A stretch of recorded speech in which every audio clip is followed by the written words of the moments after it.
Hi, my name's Barb Graham, and I'm an attorney at Catholic Charities of the Archdiocese of Milwaukee in the Refugee and Immigration Services Program. This is a video about knowing your rights if Immigration and Customs Enforcement approaches you.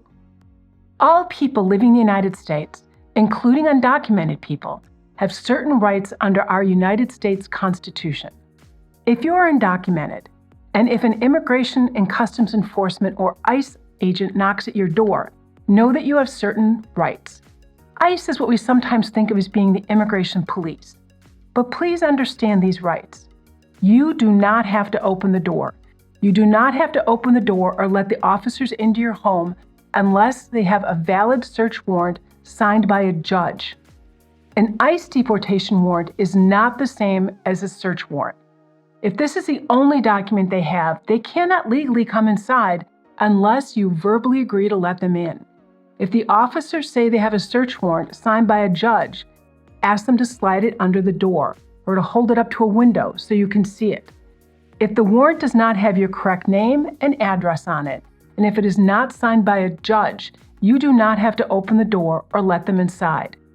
If at any point you decide to speak with the officers, you do not need to open the door to speak with them. You can speak with them through the door or step outside and close the door. You have the right to remain silent. You do not need to speak to the immigration officers or answer any questions. If you are asked where you were born or how you entered the United States, you may refuse to answer or remain silent. If you choose to remain silent, say so out loud.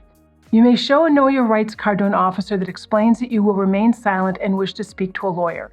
You may refuse to show identity documents that say what country you are from. Do not show any false documents and do not lie. You have the right to speak to a lawyer. If you are detained or taken into custody, you have the right to immediately contact a lawyer, even if you do not have a lawyer.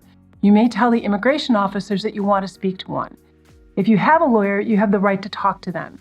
If you have a signed form called a G-28, which is a form that shows you have a lawyer, give it to the officer. If you do not have a lawyer, ask an immigration officer for a list of pro bono lawyers. You also have the right to contact your consulate. The consulate may be able to assist you in locating a lawyer. You can refuse to sign any or all paperwork until you've had the opportunity to speak to a lawyer. If you choose to sign something without speaking to a lawyer, be very sure you understand exactly what document says and means before you sign it. If you want more information about your rights or to learn if you might be eligible for immigration benefits or relief, speak to a reputable, competent immigration lawyer. You can go to the American Immigration Lawyers Association to connect with a lawyer in your area.